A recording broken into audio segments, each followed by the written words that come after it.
बच्चों कभी एक्सेप्ट नहीं करेगा नव्या। ये बात तुम जिंदगी भर मत भूलना। तो मैं भी यहाँ पे अपने बच्चे को एक्सेप्ट करने की गुहार लेकर नहीं आई हूँ। मैं यहाँ एंगेजमेंट अटेंड करने आई हूँ। वो अटेंड करूंगी और यहाँ से चली जाऊंगी। करो, बिल्कुल करो। इनफैक्ट मैंने तुम्हें बुलाया है एंगेजमेंट के लिए, लेकिन मेरी भी एक शर्त है। इस सगाई में केवल तुम वेलकम हो। ये बच्चा उस इवेंट में नहीं आ सकता। और मैं तुम्हारी वजह से और बेइज्जती सहन नहीं कर सकता। तो ठीक है, ये एंगेजमेंट आप सबको ही मुबारक हो। कांग्रेचुलेशंस कनिका एंड ऋषि। नव्या अपने पापा से मिलने जरूर आई थी, पर उसे ये एहसास हो गया था कि अब उसे इस परिवार से दूर ही रहना चाहिए। ऋषि ने नव्या से उस रात के बारे में बात करनी शुरू कर दी। ये उसी का बच्चा है ना जो एयरपोर्ट पर आया था, या किसी और का? तुम्हें क्या फर्क पड़ता है अब इस बात से? तुम्हें पता भी है कि उस रात मेरे साथ क्या हुआ था? तुम्हें पता भी है कि मुझे किसने फंसाया था?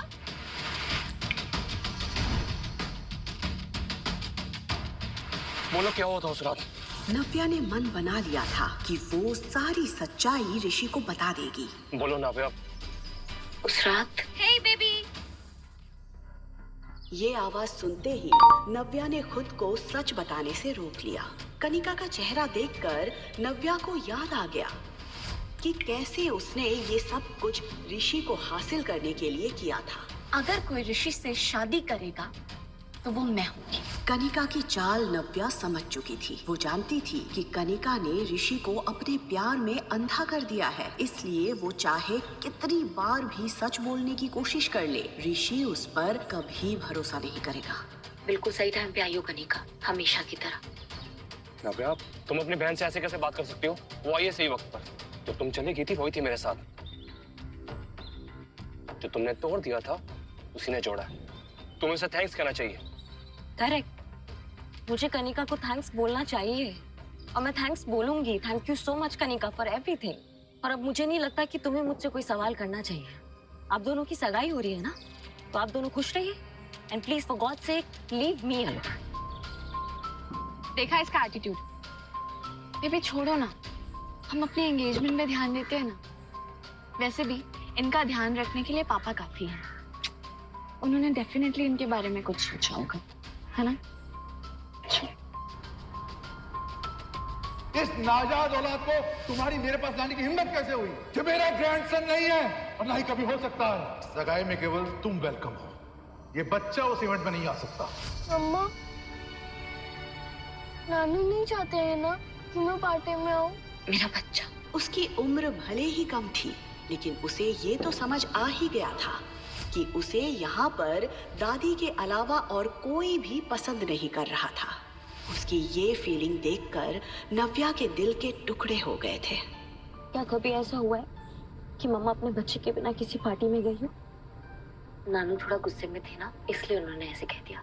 लेकिन तुम हमेशा एक बात ध्यान रखना, मम्मा कहीं भी जाएगी अपने बच्चे के साथ जाएगी। चॉकलेट?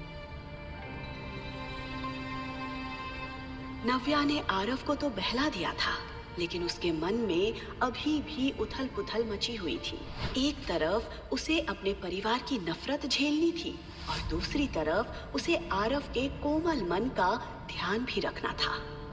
बस जल्दी से ये 1-2 दिन निकल जाए, फिर मैं अपने बच्चे को लेके अपनी दुनिया में चली जाऊंगी।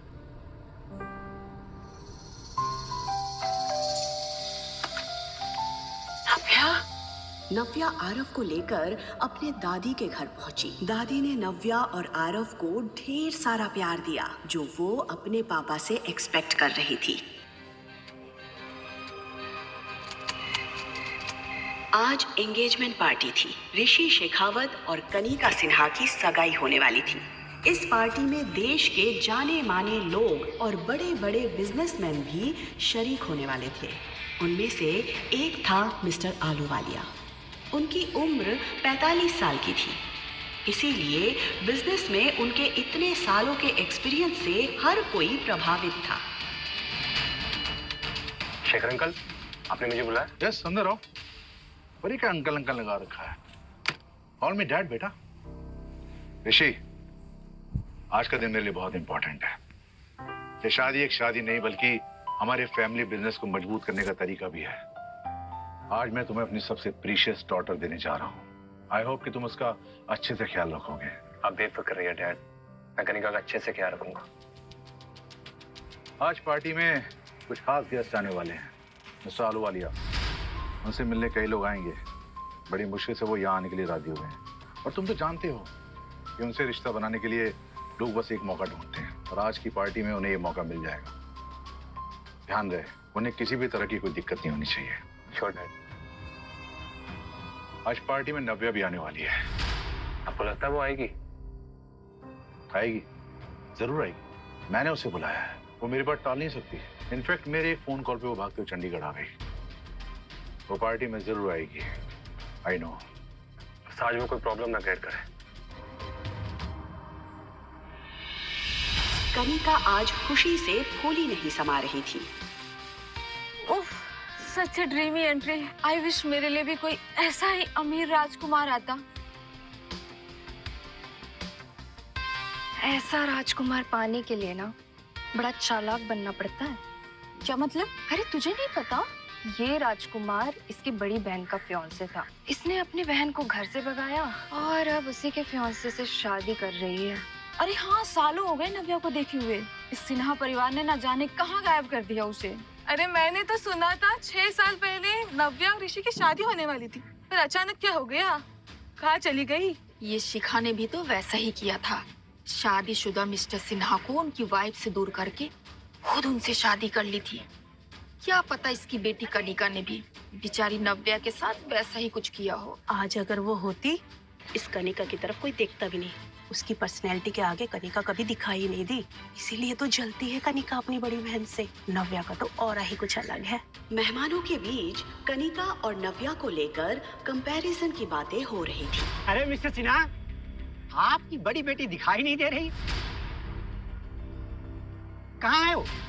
जहाँ तक मुझे याद है, ये ऋषि शेखावत वही है ना जिसके साथ आपकी बड़ी बेटी की शादी होने वाली थी। ये बात जोर से उठते ही सन्नाटा छा गया था। मेहमानों के बीच हो रही बातों से शेखर का खून खौल रहा था कि तभी नव्या के आते ही सिन्हा परिवार के होश उड़ जाते हैं। शेखर के बार बार मना करने के बाद भी नव्या आरव को एंगेजमेंट पार्टी में लेकर आई थी। शेखर तिलमिलाकर नव्या की ओर जाता है। तुम यहाँ इस लड़के के साथ क्या कर रही हो? तुम जानबूझ के अपनी बहन की सगाई खराब करना ही हो ना? इस लड़के का नाम आरव है पापा, और आरव मेरा बेटा है। और वैसे भी पापा, आपने मुझे बैंगलोर से सगाई अटेंड करने के लिए बुलाया ना, सो आई एम हियर।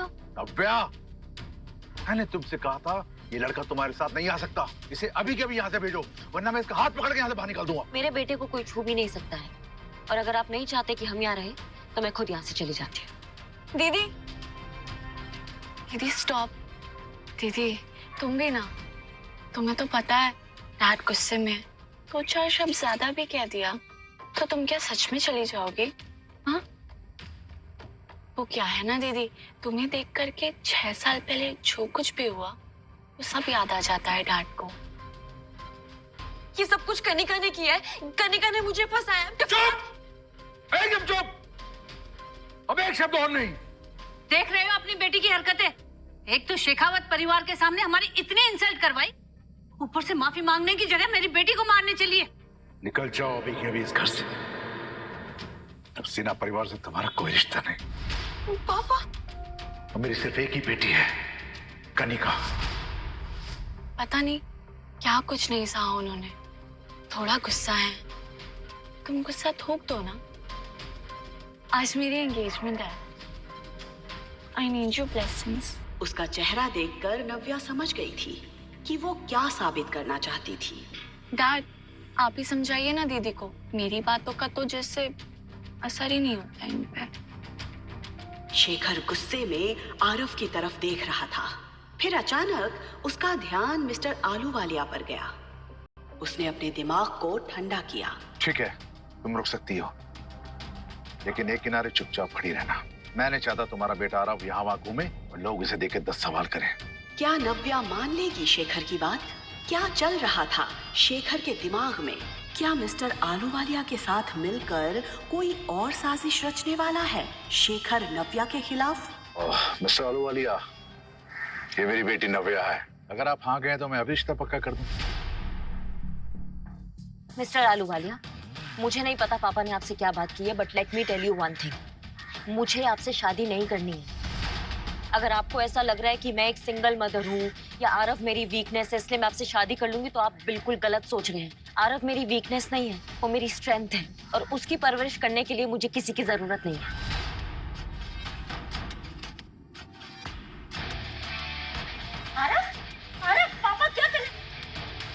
शादी तो तुम्हें मुझसे ही करनी पड़ेगी। तुम्हारे पापा मिस्टर सिन्हा ने मेरे साथ एक बिजनेस डील की और मुझे नहीं लगता कि मिस्टर सिन्हा वो बिजनेस डील कैंसिल करेंगे।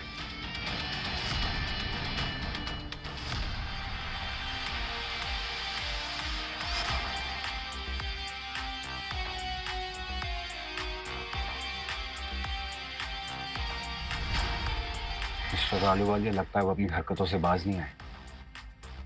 अविनाश आहूजा को जोर जबरदस्ती बिल्कुल पसंद नहीं।